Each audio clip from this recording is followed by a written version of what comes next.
I think everybody's diverse.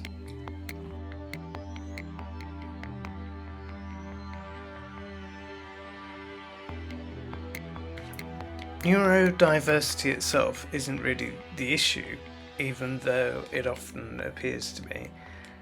I think the deeper issue lies in the systems that we've built around ourselves: education, work, how we consume, how we love, who is accepted, and what qualifies someone to take part in society or be excluded.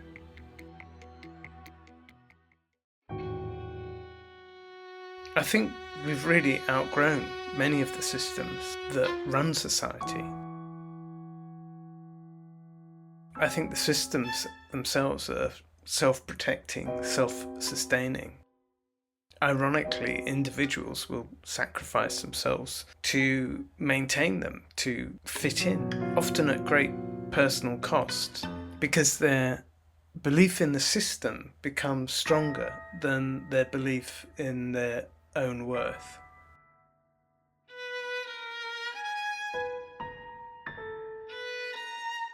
Music is how I learnt to navigate these systems. I really did have quite an idyllic life until I was 5 and sent to school. Promptly, my whole world collapsed.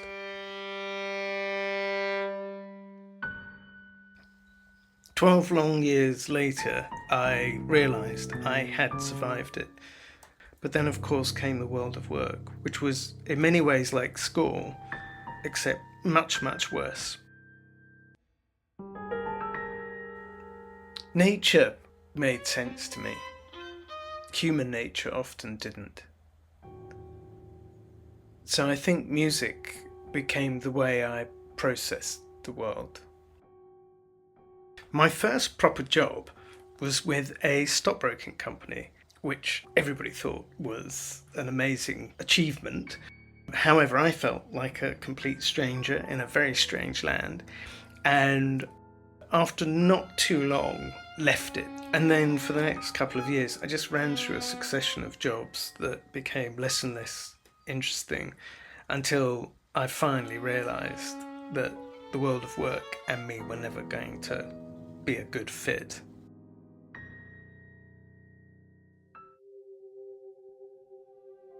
And I had this persistent feeling that probably everybody else just could get on with things, and they understood something I didn't.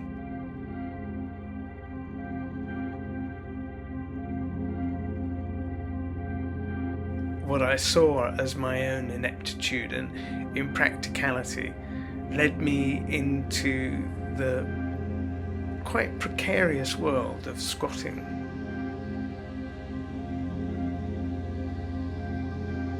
There, for the first time, I met people who seemed just like me.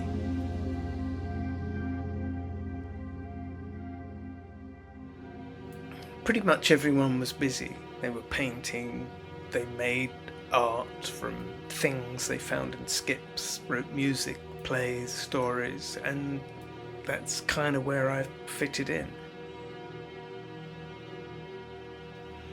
I think today many of them would probably be described as neurodivergent, some profoundly so, with even less chance of fitting into conventional life.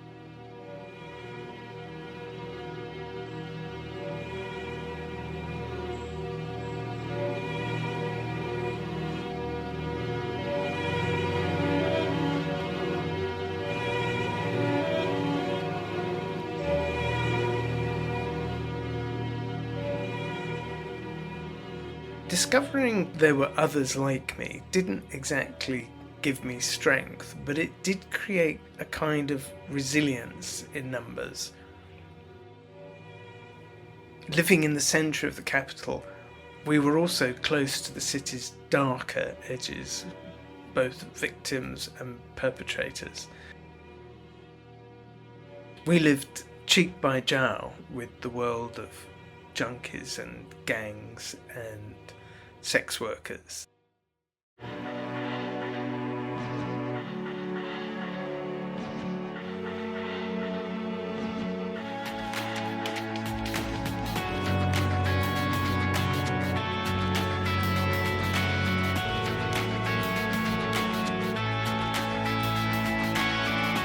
So it was kind of in that sort of sphere that I really focused on music. I founded a band called Baal. I started out with the intention of creating an indie rock band, but as so often in my life, a twist of fate ended up with Baal actually becoming more of a contemporary music ensemble. The majority of musicians ended up being classical players, and Baal grew from that.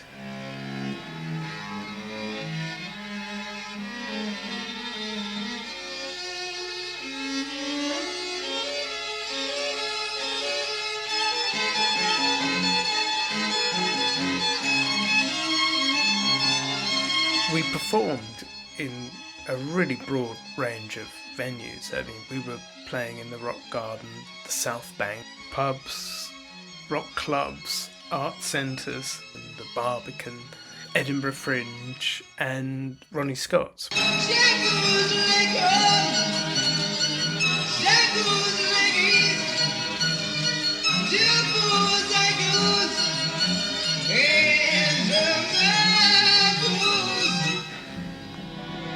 So Baal crossed musical boundaries and in some ways was possibly even ahead of its time. Working with classical musicians pulled me further into contemporary classical music territory and led to quite a few commissions.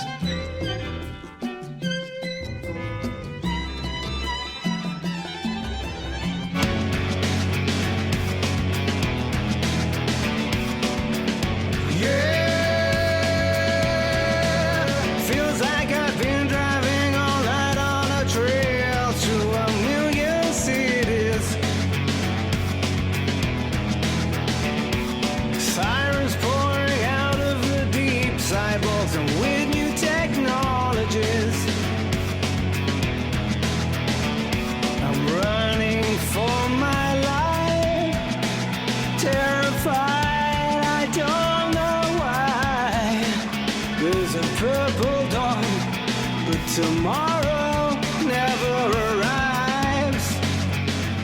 About 25 years ago, a rather unlikely sequence of events led me to study neuroscience. Even more unexpectedly, I became an organisational consultant, bringing neuroscience and neuropsychology into public, private and third sector organisations. And it has to be said, nobody could have been more surprised than me that I should end up working in that sphere. Again, it was never planned. I've never had a career plan, ever. I just sort of fell into things.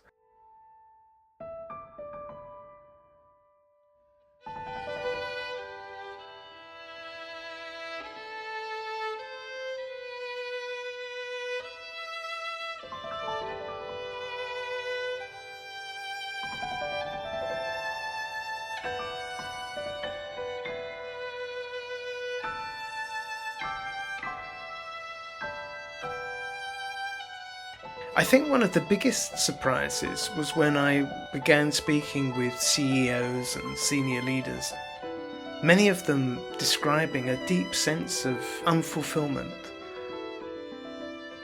They'd climbed the career ladder successfully, but often only to find themselves feeling empty and sometimes despondent. Possibly because their focus had always been on the prize, so much so that they missed the experience of the journey of life itself, I think.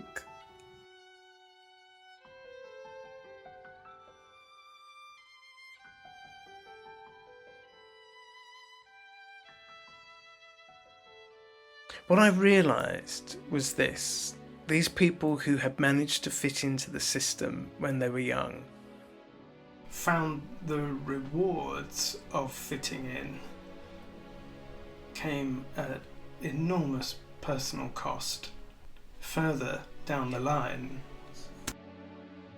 I think also no retirement package, however comfortable, could ever really give back those years.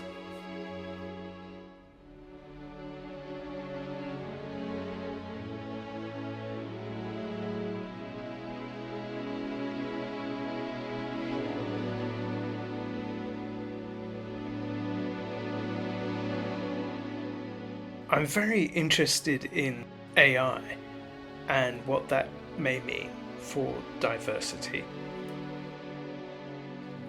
I think the rise of AI has prompted understandable anxiety, but I think the deeper issue is what we as a society choose to value. We've come to prioritize convenience, yet what is convenient for humans is often inconvenient for every other life form that we share this planet with.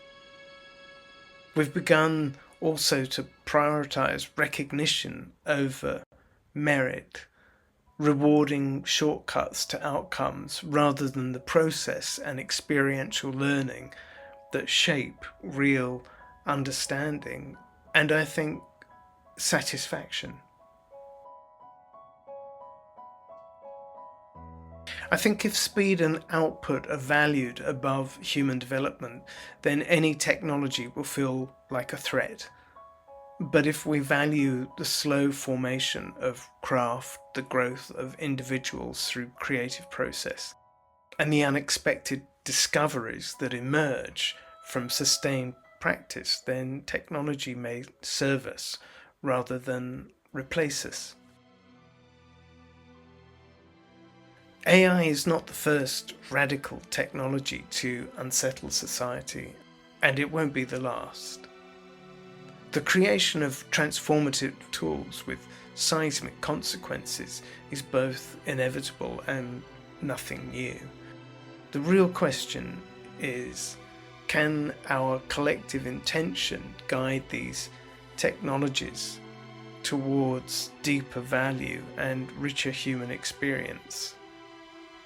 Or will the temptation remain for a few simply to extract as much profit as possible from them?